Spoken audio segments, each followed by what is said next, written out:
Welcome back बच्चों।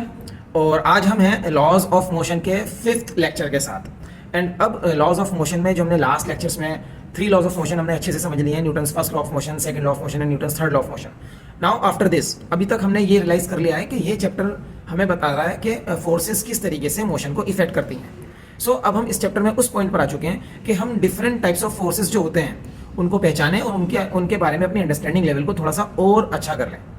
तो different types of forces जो होती हैं मेनली इस चैप्टर से रिलेटेड वो हमारे पास आने वाली हैं अभी। डिफरेंट टाइप्स ऑफ फोर्सेस में नॉर्मल रिएक्शन एक फोर्स आएगा, and then we will be discussing about friction force. उसके बाद हमें टेंशन फोर्स डिस्कस करनी है, उसके बाद हमें स्प्रिंग फोर्स डिस्कस करनी है। इसके अलावा भी कुछ फोर्सेज होती हैं जो हमारे सिलेबस में रहेंगी, बट वो अभी इस चैप्टर के पॉइंट ऑफ व्यू से हम डिस्कस नहीं करेंगे। जैसे इलेक्ट्रोस्टैटिक फोर्स, ये 12th क्लास के सिलेबस में आपको आने वाली है। And then we will be having magnetic force, ये भी 12th क्लास में सिलेबस में आप करेंगे। ठीक है, इलेक्ट्रोस्टैटिक फोर्स हो जाएगा, मैग्नेटिक फोर्स हो जाएगा, और न्यूक्लियर फोर्सेस भी हो जाते हैं। तो ऐसी कुछ फोर्सेस जो इस चैप्टर के बाद या फिर हम 11th क्लास के बाद 12th क्लास में भी डिस्कस करेंगे। अभी normal reaction, friction force, tension force, spring force, और इन सब के बाद में हमारे पास एक और फोर्स है सेंट्रीपिटल फोर्स। इसको मैंने अलग से क्यों लिखा आपको समझ में आएगा जब मैं सेंट्रीपिटल फोर्स को स्टार्ट करूंगा तब। ये भी हम लास्ट में इसी चैप्टर में डिस्कस करने वाले हैं। तो स्टार्ट करते हैं अभी हम एक फोर्स के साथ जिसका नाम यहाँ पर नहीं लिखा हुआ है, and that is gravitational force. Gravitational force को मैंने यहाँ पर मेंशन क्यों नहीं किया है? क्योंकि ग्रेविटेशनल फोर्स बहुत ही सिंपल एक फोर्स है अभी जिस लेवल पर आपको यहाँ पर इसे समझना है। अदरवाइज इसके लिए हमारे पास एक पूरा चैप्टर है 11th क्लास में ही, जो फर्स्ट बुक के आपके लास्ट में आता है, and that chapter is gravitational force. तो अभी हम यहाँ पर देखेंगे कि ग्रेविटेशनल फोर्स इस चैप्टर के पॉइंट ऑफ व्यू से क्या होता है। देखो, ग्रेविटेशनल फोर्स कोई भी object, suppose it is having a mass m and it is placed close to the surface of earth। Earth के सरफेस के आसपास कोई ऐसा ऑब्जेक्ट है जिसके पास मास m है, then it is attracted towards the centre of the earth. ये लाइन अगर आप इसको नीचे ड्रॉ करेंगे तो this line will reach the centre of the earth.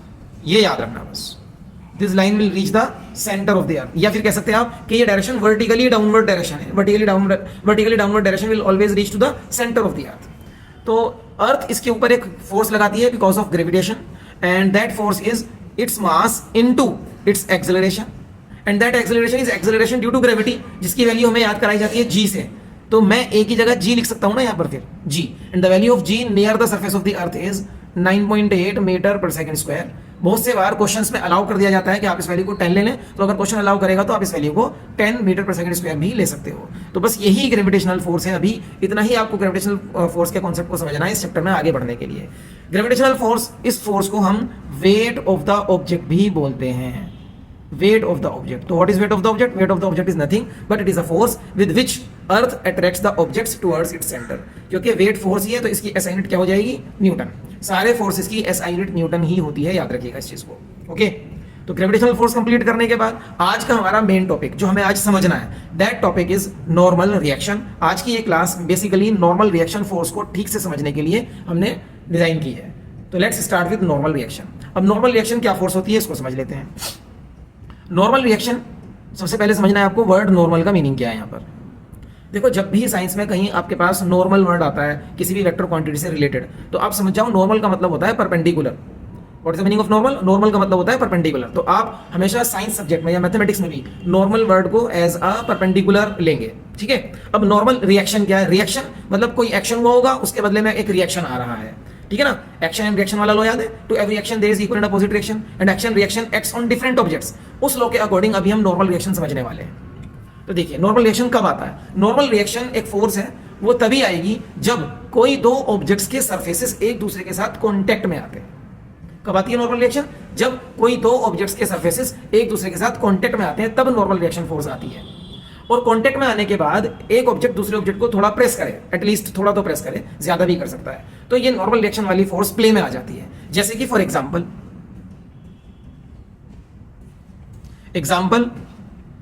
A book kept on the surface of table. Suppose ये table का surface है, this is the surface of a table, and on it we have kept a book। ये कोई book है, this is a book kept over the surface of the table। now the book is at rest on the surface of the table, but why? how is it possible कि ये book rest पर है? because book के पास तो उसका wait है, जिसकी वजह से अर्थ इसको नीचे अट्रैक्ट कर रही है, तो फिर ये नीचे क्यों नहीं चली जाती है? इसके पीछे की हमें डायनेमिक्स समझनी है। डायनेमिक्स मतलब reason behind the state of motion और the state of rest of an object, ये डायनेमिक्स होती है। तो इसके पीछे की डायनेमिक्स समझते हैं क्या हो रहा है। देखो, क्योंकि अर्थ तो इसको नीचे अट्रैक्ट कर ही रही है, तो एक नीचे फोर्स लग रही है, और जब भी किसी ऑब्जेक्ट पर फोर्स लगती है तो उसके अंदर उस फोर्स से एक्सेलरेशन आना चाहिए, बट इसके अंदर कोई एक्सेलरेशन नहीं है, क्योंकि वो पहले भी रेस्ट पर थी और अभी भी रेस्ट पर है, ठीक है ना। तो अगर इसके अंदर कोई एक्सेलरेशन नहीं है और ये रेस्ट पर है, तो it means there is some other force which is acting opposite to the weight of the object. वो फोर्स कहां से आई है? देखो, अब ये बुक टेबल के सरफेस के कांटेक्ट में है, now the two surfaces are in contact, और बुक इसको प्रेस भी कर रही है। तो अब टेबल इसको बैलेंस करने के लिए अपवर्ड फोर्स लगाएगा which is equal to the weight of the object. In this case, इस केस में वो किसके इक्वल होगी? Equal to the weight of the object, weight of the book. तो यहां पर एक अपवर्ड फोर्स लग जाती है लाइक दिस, ये अपवर्ड फोर्स है। This upward force is nothing but normal reaction. इसी अपवर्ड फोर्स को हम नॉर्मल रिएक्शन बोलेंगे। ये किस लिए लगा? It is because of the action of the book on the surface of the table due to its weight, ठीक है ना। तो उसके बदले एक रिएक्शन मिल गया इसको। अब देखो, अगर ये normal reaction wait of the object के इक्वल है, दैट इज व्हाई ये बुक इस टेबल के सरफेस के ऊपर रेस्ट पर है अभी तक भी, ठीक है ना। अगर ये नॉर्मल रिएक्शन थोड़ा भी कम रह जाए वेट से, तो ये बुक टेबल के सरफेस को तोड़कर नीचे गिर जाएगी, नीचे चली जाएगी, टेबल के सरफेस को तोड़ देगी ये बुक, अगर ये नॉर्मल रिएक्शन कम रहेगा। तो नॉर्मल रिएक्शन को अगर आप ध्यान से देखोगे, this normal reaction is perpendicular to the surface in contact. ये सरफेस इन कॉन्टेक्ट है, सरफेस इन कॉन्टेक्ट से ये हमेशा 90 डिग्री पर रहेगा। तो जिस पॉइंट पर भी सरफेस इन कॉन्टेक्ट होगा, तो वहां पर हमेशा नॉर्मल रिएक्शन का ये कॉन्सेप्ट है। Normal reaction is always perpendicular to the surface in contact. अभी ये टेबल के सरफेस के कांटेक्ट में है, तो जिस पॉइंट पर कांटेक्ट में है वहां से आप देखो 90 डिग्री का एंगल कैसे बनेगा। That is why the name is normal. Normal मतलब परपेंडिकुलर, मैंने अभी आपको बताया था नॉर्मल का मतलब क्या है, परपेंडिकुलर। तो ये ऐसा रिएक्शन है जो perpendicular to the surface in contact लगता है, हमेशा याद रखिएगा इसको, ठीक है। अभी इस केस में क्योंकि बुक इज एट रेस्ट, तो मैं कह सकता हूं normal reaction is equal and opposite to that of the weight of the book, that is mg। अभी इस यहां पर याद रखिएगा, नॉर्मल रिएक्शन हमेशा mg नहीं होता है। आपको देखना होगा कि नॉर्मल रिएक्शन ने किस चीज को बैलेंस करा है, उसके इक्वल होगा नॉर्मल रिएक्शन, ठीक है। एक और एग्जांपल ले लेते हैं। Suppose on the surface of the earth a heavy object is kept like this. अब अगर ये सरफेस ऑफ द अर्थ के ऊपर है और रेस्ट पर है, ये अर्थ के सरफेस के नीचे भी नहीं जा रहा है, या अर्थ के सरफेस से ऊपर जंप भी नहीं कर रहा है, it is at rest on the surface of the earth. तो जो भी इस ऑब्जेक्ट का मास है, सपोज m, उस मास की वजह से, due to that mass, earth is attracting this object which is equals to mg, vertically downward earth इसको अट्रैक्ट करेगा, इसी को वेट बोलते हैं। तो उसके बदले में अर्थ के सरफेस ने इसको इस तरीके से नॉर्मल रिएक्शन दे दिया है। Now again see that this normal reaction is perpendicular to this surface, ये सरफेस है ना, perpendicular to this surface in contact, that is why it is known as normal reaction. नॉर्मल रिएक्शन को हम n से डिनोट करते हैं ज्यादातर, तो normal reaction is denoted with the letter n। Again in this case because the object is at rest, तो मैं यहां पर क्या कह सकता हूं, n is equals to mg। चलिए कुछ थोड़े से केसेस में हम नॉर्मल रिएक्शन की डायनेमिक्स को और ज्यादा डिटेल से समझने की कोशिश करते हैं। ये कुछ ऐसे केसेस हैं जिनके ऊपर आप देखेंगे लॉज ऑफ मोशन चैप्टर के क्वेश्चन भी आते हैं। तो अभी जो आप चीजें यहाँ पर इस चैप्टर में समझना शुरू कर चुके हो, जैसे यहाँ पर नॉर्मल रिएक्शन है, तो इन फोर्सेस को लेकर ही क्वेश्चंस बनते हैं। तो अभी हम उस स्टेज पर नहीं है कि बहुत सारे क्वेश्चंस या एक्सरसाइज और क्वेश्चन करेंगे, बट धीरे धीरे जैसे जैसे इन फोर्सेस के आप कॉन्सेप्ट समझते जाओगे, you will be able to do the questions. Questions में आपको Newton's second law of motion ही लगाना होता है, बट वो मोशन किस तरीके से लगेगा, फोर्सेस की अंडरस्टैंडिंग उस क्वेश्चन में किस तरीके की हो रही है हमारे लिए, वो समझना बहुत जरूरी है। तो धीरे धीरे आइए समझते हैं इन सब चीज़ों को। तो अब ये सब चीज़ें समझने के लिए मेरे पास कुछ टॉपिक्स हैं, यहाँ पर कह सकते हैं कि टॉपिक्स हैं। तो टॉपिक नंबर 1 रहेगा अभी, an object at rest on a horizontal surface. एक ऑब्जेक्ट रेस्ट पर है, हॉरिजॉन्टल सरफेस पर है। Suppose this is the horizontal surface, ये एक हॉरिजॉन्टल सरफेस है, and N object is at rest over it. Suppose ये एक ऑब्जेक्ट है ऑफ मास m। अब ये रेस्ट पर क्यों है, इसकी डायनेमिक्स समझना है। डायनेमिक्स अभी मैंने आपको बताया व्हाट इज डायनेमिक्स। डायनेमिक्स का मतलब है कि किसी भी ऑब्जेक्ट का स्टेट ऑफ रेस्ट और स्टेट ऑफ मोशन जो भी है, उसके पीछे के रीजंस को देखना, उसके पीछे की रीजंस की स्टडी करना। और वो रीजंस की स्टडी होती है with the help of Newton's laws of motion, basically the second law of motion, क्योंकि यही लॉ ऑफ मोशन एक रियल लॉ है। इससे आप दोनों लॉज को प्रूव भी कर सकते हैं, फर्स्ट को भी थर्ड को भी, वो भी आएगा एक क्लास में। तो अभी क्या देख रहे हैं आप, देखो जब भी आपको किसी भी ऑब्जेक्ट की डायनेमिक्स समझनी है तो आपको क्या करना है, आपको करना है ये कि उसके ऊपर लगने वाले सारे फोर्सेस मार्क कर दीजिए अपने डायग्राम में। इस डायग्राम को क्या बोलते हैं आपको थोड़ी देर में बताऊंगा, ठीक है। तो उस ऑब्जेक्ट पर लगने वाले सारे फोर्सेस को मार्क करना है आपको, ठीक है।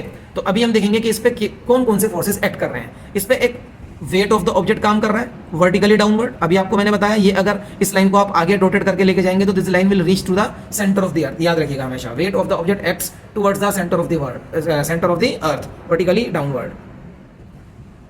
अब क्योंकि ये इस अर्थ के सरफेस को प्रेस कर रहा है, it is pressing the surface of the अर्थ, ठीक है ना। अगर कोई भी ऑब्जेक्ट मैं यहाँ पर रखूंगा, suppose this is an object मैंने यहाँ पर रखा, तो ये ऑब्जेक्ट इसको प्रेस करेगा, तो इसको बैलेंस करने के लिए नीचे वाला सरफेस रिएक्शन लगाएगा। To every action is what, weight of the object on the surface, there is equal and opposite reaction. So what is reaction, ये सरफेस अब इस ऑब्जेक्ट पे लगाएगा इसको बैलेंस रखने के लिए अपने ऊपर। तो उसी तरीके से आप यहाँ पर देखो इस सरफेस ने रिएक्शन लगाया, तो रिएक्शन के अकॉर्डिंग अभी आपने क्या सीखा है, what is normal reaction, the reaction which acts perpendicular to the surface in contact. तो ये इस सरफेस इन कांटेक्ट से 90 डिग्री पर रिएक्शन आ गया। अब आप देखोगे कि मैं यहां पर यूज करूंगा Newton's second law of motion. Newton second law of motion क्या बोलता है कि total external force acting on an object is given as mass of the object multiplied by the acceleration of the object. क्या इस object के पास कोई acceleration है? बिल्कुल नहीं है। The object is at rest, और जो भी ऑब्जेक्ट रेस्ट पर होता है उसका एक्सेलरेशन 0 होता है। एक्सटर्नल फोर्स कितनी लग रही है? एक्सटर्नल फोर्स देखिए mg नीचे है, नॉर्मल डायरेक्शन अपवर्ड है, तो आप किसी एक डायरेक्शन को पॉजिटिव मान लें। सपोज मैंने वर्टिकली अपवर्ड डायरेक्शन को पॉजिटिव ले लिया इस डायग्राम के लिए, इस केस के लिए, इस क्वेश्चन के लिए, ठीक है।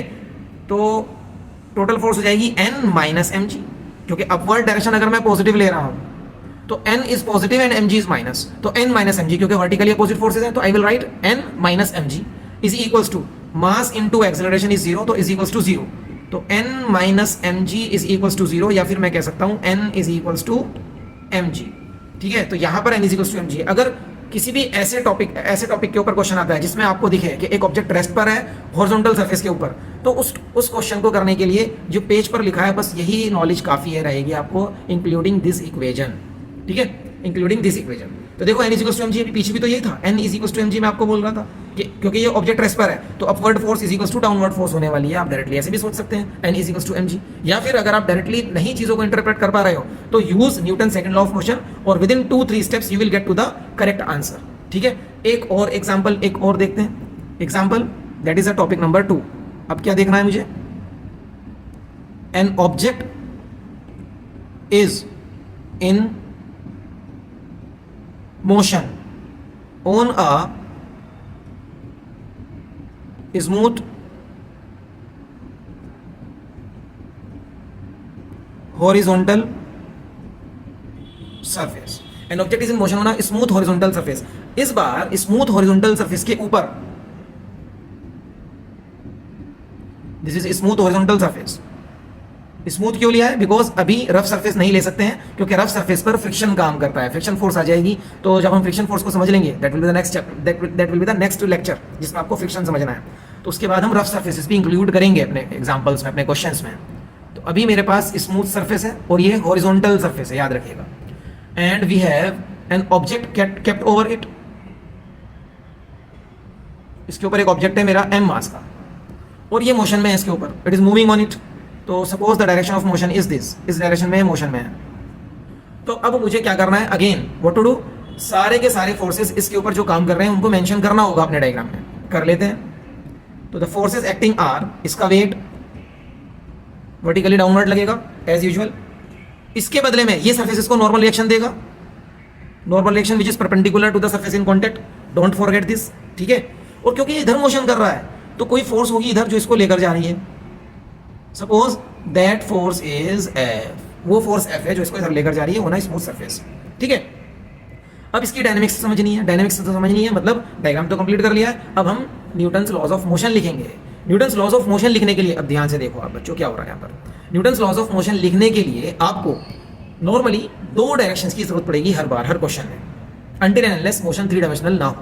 तो अभी क्या हो रहा है देखो, दो डायरेक्शन कौन कौन से लेने वाले हैं। अब आपको ये समझना है कि वो कौन से दो डायरेक्शन है जो मुझे लेने हैं। तो वो दो डायरेक्शन कौन से होते हैं? वो दो डायरेक्शन होते हैं,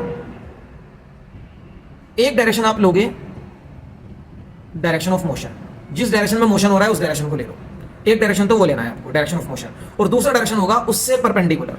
इस बात को बहुत ध्यान से समझ लीजिए, दूसरा डायरेक्शन होगा उसके परपेंडिकुलर वाला डायरेक्शन।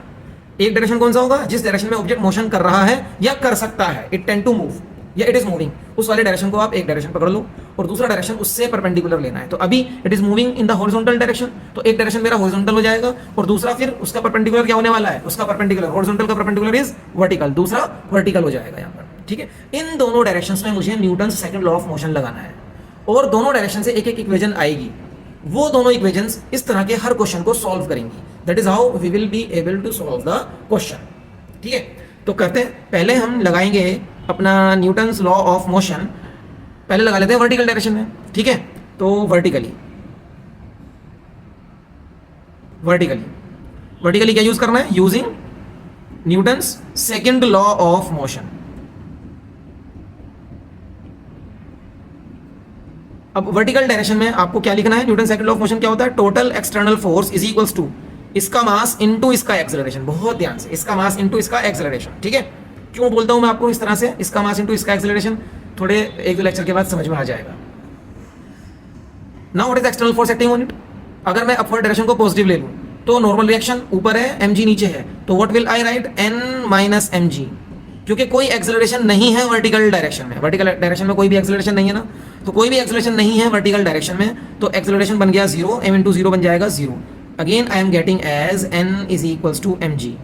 देखो पहले वाला रिजल्ट फिर आ गया, क्यों? क्योंकि वर्टिकल डायरेक्शन की सिचुएशन तो चेंज ही नहीं हुई है ना। वर्टिकल डायरेक्शन में ये पहले भी रेस पर था, अब भी रेस पर है वर्टिकल डायरेक्शन में, तो वर्टिकल डायरेक्शन का रिजल्ट भी चेंज नहीं होगा। ठीक है, अब आते हैं हम हॉरिजॉन्टल डायरेक्शन की डायनेमिक्स चेक करने के लिए। हॉरिजॉन्टली क्या हो रहा है? Let us check horizontally. Again I will use Newton's second law of motion.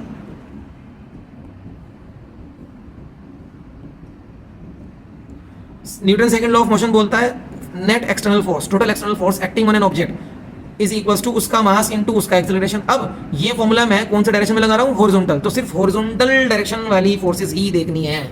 कौन सी देखनी है? सिर्फ हॉरिजॉन्टल वाली फोर्सेस देखनी है। बहुत ध्यान से करना है। तो अभी हॉरिजॉन्टल डायरेक्शन में सिर्फ एक ही फोर्स लग रही है, F, तो इसी फोर्स को हम ले लेंगे, F इज इक्वल्स टू इसका मास। अब हॉरिजॉन्टल डायरेक्शन में मान लो इसका एक्सेलरेशन है A, ये एक्सेलरेशन है, ओके, तो इसका मास इनटू इसका acceleration, acceleration is A। This is my equation for horizontal direction. ये दोनों इक्वेशंस 1 and 2, ये दोनों इक्वेशन सफिशिएंट हैं इस तरह के क्वेश्चन कैसा भी करके पूछ लिया जाए उसका आंसर करने के लिए। अगर आपको इस तरह का डायग्राम बनाकर ऐसी इक्वेशंस बनानी आ जाए तो आप लॉज ऑफ मोशन चैप्टर का हर क्वेश्चन आसानी के साथ कर पाओगे, किसी भी क्वेश्चन में आप नहीं अटकोगे। ठीक है, और जो ये इस तरह का हम डायग्राम बनाते हैं बच्चों, इस डायग्राम को हम बोलते हैं फ्री बॉडी डायग्राम। क्या बोलते हैं इस डायग्राम को? इस डायग्राम को हम बोलते हैं फ्री बॉडी डायग्राम। शॉर्ट में हम इसको FBD भी कह देते हैं, फ्री बॉडी डायग्राम। अब फ्री बॉडी डायग्राम बनाने की क्या कंडीशंस होती हैं, पहले इसको समझ लेते हैं कि फ्री बॉडी डायग्राम में क्या क्या चीजें मेंशन होनी चाहिए और उस डायग्राम को बनाने की कंडीशंस क्या है। Let us check. चलिए, अब मैंने आपको बोला था ना कि ये जो हम डायग्राम बना रहे हैं, इस डायग्राम का कुछ स्पेशल नाम है, that name is free body diagram. तो फ्री बॉडी डायग्राम्स के कुछ पॉइंट्स होते हैं, कुछ कंडीशंस होते हैं, उनको समझ लेना बहुत ज्यादा जरूरी है हमारे लिए। और जरूरी इसलिए भी है क्योंकि अगर आप फ्री बॉडी डायग्राम के इन कॉन्सेप्ट्स को नहीं समझेंगे और फ्री बॉडी डायग्राम सही से नहीं बना पाएंगे तो जो हमारा क्वेश्चन है उसका भी ढंग से सॉल्यूशन हमसे नहीं हो पाएगा। तो क्या है वो कॉन्सेप्ट्स, आइए देखते हैं फ्री बॉडी डायग्राम के लिए कॉन्सेप्ट्स। फर्स्ट पॉइंट या फर्स्ट कॉन्सेप्ट आप इसको कह लें। फर्स्ट पॉइंट है कि जब भी आप किसी ऑब्जेक्ट का फ्री बॉडी डायग्राम बनाएंगे तो सबसे पहले आपको उस ऑब्जेक्ट को एज अ पॉइंट शो करना होगा अपने डायग्राम में। Represent the object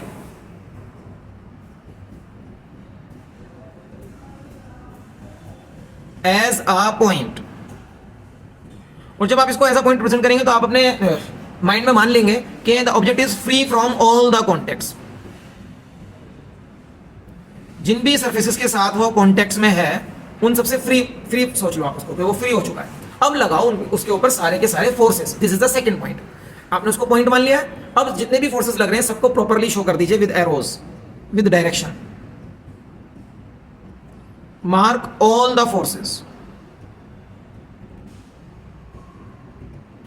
acting on the object. सारे फोर्सेस मार्क कर लेने हैं। And the third point is show direction of acceleration as well.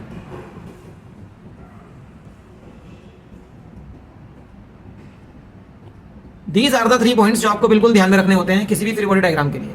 Suppose अगर हम इसी का एक फ्री बॉडी डायग्राम बनाएं जो हमने अभी टॉपिक नंबर 2 किया है, इसके फ्री बॉडी डायग्राम के लिए आप ऑब्जेक्ट को ऐसा डॉट शो कर लें या आप छोटा सा ब्लॉक भी बना सकते हैं, क्योंकि कई बार ऐसा होता है कि बहुत सारे नंबर ऑफ फोर्सेस किसी ऑब्जेक्ट पर लगते हैं और वो सारे number of forces properly mark करना एक डॉट के ऊपर बड़ा मुश्किल हो जाता है। तो आप उसको डॉट की जगह एक छोटा सा ब्लॉक भी बनाकर शो कर सकते हो, ठीक है ना। तो वेट नीचे लग रहा है इसका mg, नॉर्मल एक्शन ऊपर लग रहा है और इधर लग रहा है फोर्स, और साथ साथ अगर मैं एक्सेलरेशन का डायरेक्शन मार्क कर दूं, this is the direction of acceleration.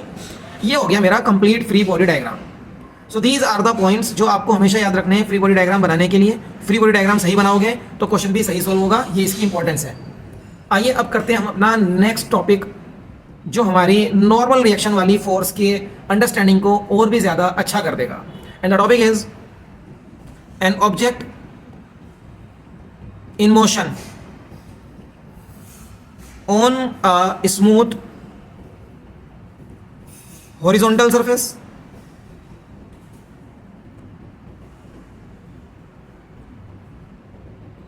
under the action of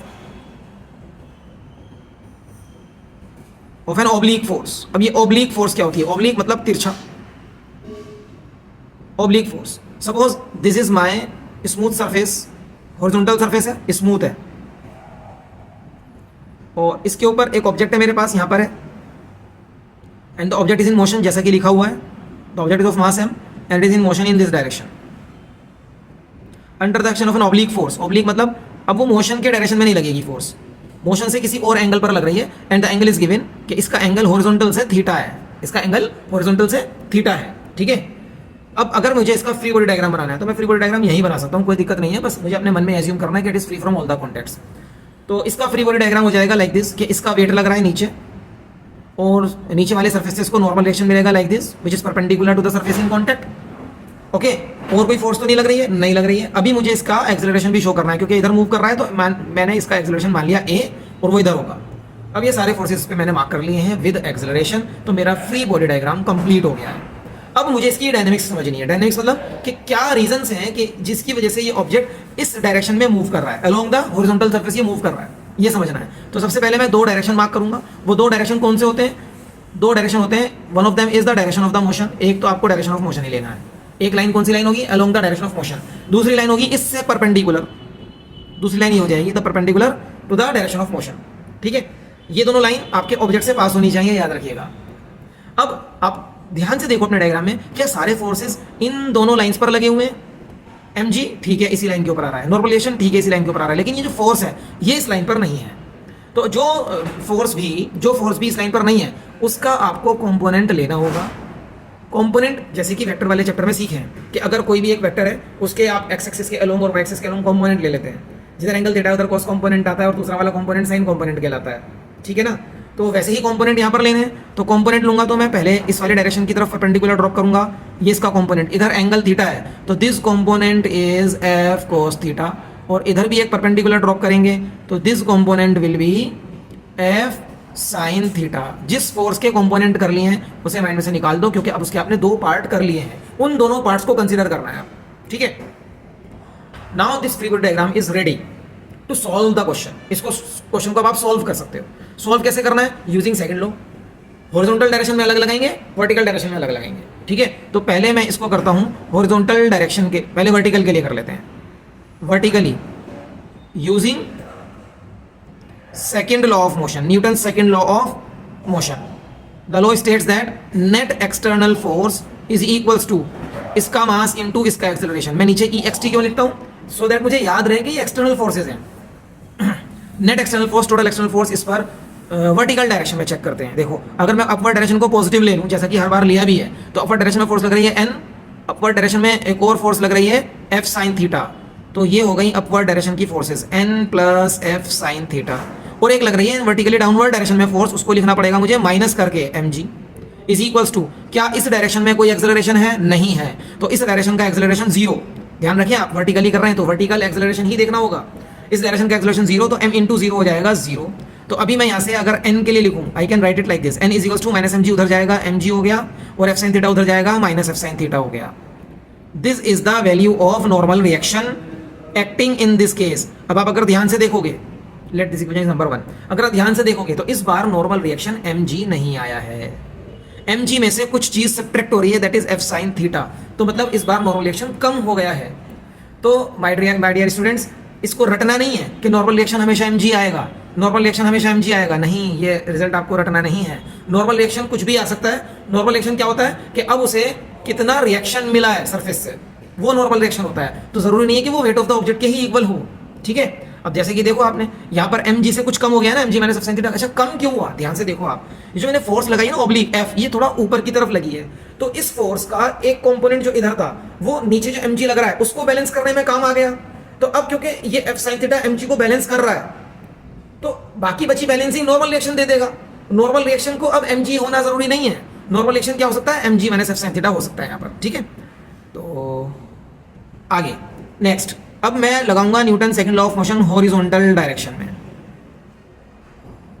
horizontal direction में I will using Newton second law of motion.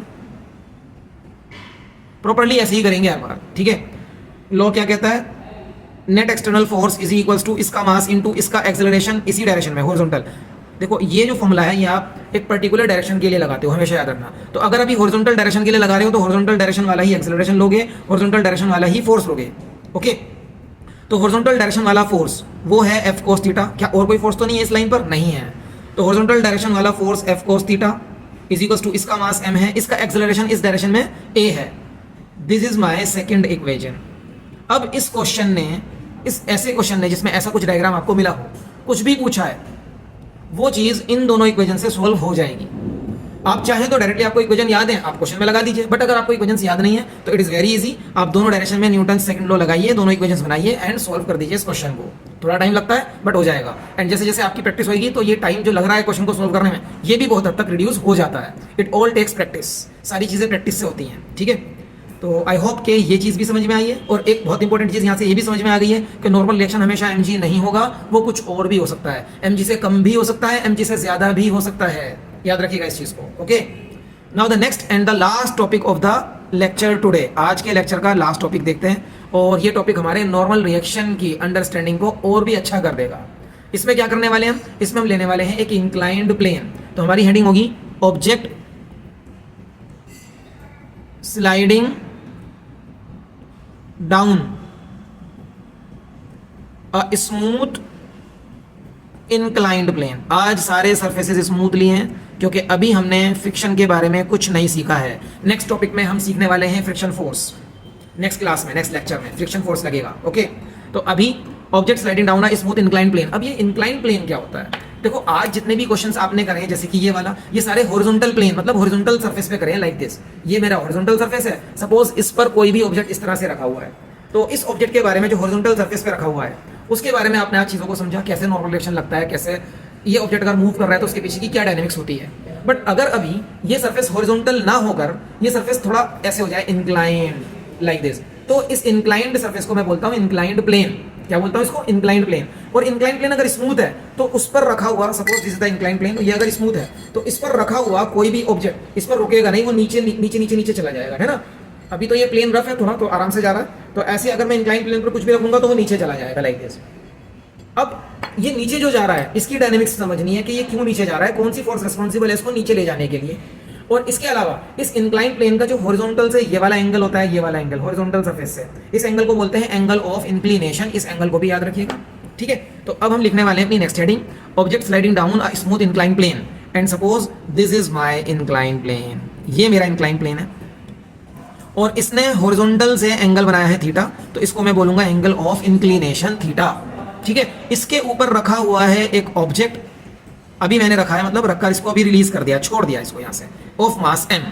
जैसे ही मैंने इसको छोड़ा इट विल स्लाइड डाउन, तो इसका एक्सेलरेशन अलोंग द प्लेन नीचे की तरफ होने वाला है, ओके। अब इसके ऊपर लगने वाले फोर्सेस मार्क करते हैं सो दैट हम अपना फ्री बॉडी डायग्राम कंप्लीट कर पाए। तो पहली चीज होती है फ्री बॉडी डायग्राम को कंप्लीट कर लेना। तो फ्री बॉडी डायग्राम कंप्लीट करते हैं। Weight will act vertically downward, मतलब ये towards the centre of the अर्थ जाएगा। हमेशा याद रखिए, अगर आपने ऑब्जेक्ट को ऐसे रखा है तो वेट नीचे लग रहा है लाइक दिस, वर्टिकली डाउनवर्ड। लेकिन अगर आप इस ऑब्जेक्ट को ऐसे आड़ा कर दो थोड़ा, तो क्या उसका वेट ऐसे लगेगा? नहीं नहीं, ऑब्जेक्ट का वेट हमेशा कैसे लगता है? Vertically downward. आप उसको ऐसे रखिए या ऐसे रखिए, it will always act vertically downward towards the centre of the earth, okay. तो वेट लग गया। दूसरा दूसरा कोई फोर्स है क्या? यस, एक फोर्स है। वो फोर्स है क्योंकि ये सरफेस के ऊपर रखा हुआ है, ऑब्जेक्ट सरफेस के ऊपर रखा हुआ है, तो सरफेस को थोड़ा प्रेस कर रहा है, तो सरफेस इसे क्या देगा? Normal reaction. And normal reaction का डायरेक्शन क्या होता है? Perpendicular to the surface in contact. इस सरफेस के कॉन्टैक्ट में ये है, उससे परपेंडिकुलर डायरेक्शन में लगेगा। तो this is the direction of normal reaction. ये नॉर्मल रिएक्शन का डायरेक्शन हो जाएगा। ठीक है, इस सरफेस से देखो 90 डिग्री पर है ये सरफेस इन कॉन्टैक्ट। तो नॉर्मल रिएक्शन हमेशा ऐसे भी नहीं लगेगा। कभी आपके मन में आ गया हो कि नॉर्मल रिएक्शन हमेशा वर्टिकली अपवर्ड लगता है, नहीं। नॉर्मल रिएक्शन लगता है जैसा सरफेस है उससे परपेंडिकुलर। ठीक है, now this is my free body diagram जिसमें सारे फोर्सेस मार्क कर लिए हैं। अभी एक चीज की कमी है, डायरेक्शन ऑफ एक्सेलरेशन, क्योंकि ये नीचे स्लाइड करेगा तो एक्सेलरेशन इसका इस डायरेक्शन में आने वाला है। ठीक है, अब नेक्स्ट 5 मिनट्स में, नेक्स्ट कुछ ही मिनटों में हम इसकी सारी डायनेमिक्स को चेक करते हैं और आज की क्लास को करते हैं फिनिश। देखिए ध्यान से, अब मुझे 2 डायरेक्शन चाहिए। हर बार 2 डायरेक्शन लेते हैं ना। कौन सा डायरेक्शन? Horizontal, vertical? नहीं भाई, ऐसा नहीं है। मैंने आपको पहले भी बोला है कि वो 2 डायरेक्शन जिनमें से एक डायरेक्शन होगा along the motion. Along the motion ये वाला डायरेक्शन है, this is the direction along the motion. और दूसरा डायरेक्शन होता है इससे परपेंडिकुलर वाला डायरेक्शन, और वो डायरेक्शन है ये वाला। ठीक है, तो जो 2 डायरेक्शन हम लेते हैं वो हमेशा हॉरिजॉन्टल और वर्टिकल रहे, ऐसा जरूरी नहीं है। वो डायरेक्शंस होते हैं, एक तो होगा डायरेक्शन ऑफ मोशन और एक होगा उसका परपेंडिकुलर। ठीक है, ये 2 डायरेक्शन हम लेते हैं। अगर मोशन नहीं हो रहा तो आप ये देख लें कि मोशन किस डायरेक्शन में हो सकता है, तो वो डायरेक्शन और उसका परपेंडिकुलर डायरेक्शन, ये 2 डायरेक्शन लेते हैं। अब आप चेक करो क्या सारे फोर्सेस इन्हीं दोनों लाइंस के ऊपर आ रहे हैं? ठीक है, नॉर्मल रिएक्शन तो आ रहा है, it is good, but weight नहीं आ रहा। तो वेट नहीं आ रहा है तो इसी का कंपोनेंट लेना है, जो इन दोनों लाइंस पर ना आए उसी फोर्स के कंपोनेंट ले लो। अब कंपोनेंट लेने के लिए मुझे इस वाले एंगल की जरूरत पड़ेगी। Now what is this angle? ये एंगल थीटा मैंने कैसे लिख दिया? Theta is the angle of inclination. अब ये थीटा क्यों है इसको थोड़ा समझ लीजिए, आप ध्यान से देखो। मैं इसको यहाँ दिखाता हूँ। सपोज ये वाला एंगल थीटा है। अब आप अगर ध्यान से देखो, मैं ये वाली लाइन के परपेंडिकुलर एक लाइन बना लूँ और ये वाली लाइन के भी परपेंडिकुलर एक और लाइन बना लूँ, तो अगर 2 लाइंस के बीच का एंगल थीटा है तो उनके परपेंडिकुलर्स के बीच में भी तो एंगल थीटा ही होगा ना। आई मीन टू से दिस कि सपोज ये दोनों लाइन के बीच में एंगल थीटा है, इन दोनों लाइन को 90 डिग्री पर घुमा दूं तो क्या उनके बीच का एंगल बदल जाएगा? बिल्कुल नहीं बदलेगा, उनके बीच का एंगल अब भी थीटा ही रहेगा। सेम इज ओवर हेयर कि यहाँ पर ये वाला एंगल देखो थीटा है, अगर मैं ऐसे अपनी फिंगर्स को ये ले आया तो अभी भी वो एंगल क्या रहेगा? थीटा रहेगा। ठीक है, ये फिंगर्स ये वाली है लाइक दिस, तो ये एंगल अभी भी थीटा ही रहेगा, इट इज लाइक दिस। तो अब आप देखो इसको ध्यान से, अगर तो मैं इसके कर सकता हूँ यहाँ पर कॉम्पोनेंट mg के कॉम्पोनेंट करते हैं। mg के कॉम्पोनेंट, ये वाला कॉम्पोनेंट इधर परपेंडिकुलर डालूंगा, परपेंडिकुलर डालने के बाद ये वाला कॉम्पोनेंट क्योंकि इधर एंगल थीटा है तो ये कॉम्पोनेंट हो जाएगा mg cos theta, and this component is mg sin theta, और ये वो कॉम्पोनेंट है जो along the plane, down the plane लग रहा है। That's the point. ओहो, अब समझ आया कि ये डाउन द प्लेन क्यों स्लाइड कर रहा है। इसको डाउन द प्लेन ले जाने के लिए कौन सी फोर्स रिस्पॉन्सिबल है? mg sin theta force is responsible, जिसकी वजह से डाउन द प्लेन जा रहा है। और n ने किसे बैलेंस किया? mg को? नहीं, n ने बैलेंस किया है mg के cos कंपोनेंट को। n ने बैलेंस किया है mg cos थीटा को। तो हमेशा याद रखो n mg नहीं होता हर बार, n कुछ भी हो सकता है, mg से ज्यादा, mg से कम, या कुछ और भी हो सकता है। आगे कुछ एग्जांपल्स आएंगे, उनमें आप चेक करेंगे। ठीक है, तो चलिए अब हम फ्री बॉडी डायग्राम कंप्लीट कर चुके हैं। अब हम दोनों डायरेक्शंस में इसके लिए इक्वेशन ऑफ मोशन लिखेंगे, सेकंड वाली, न्यूटन्स लॉज ऑफ मोशन से सेकंड इक्वेशन लिखेंगे। ठीक है, तो एक डायरेक्शन कौन सा है? वर्टिकल है क्या? नहीं नहीं नहीं, वर्टिकल तो नहीं है बेटा, वर्टिकल नहीं है। कौन सा डायरेक्शन है?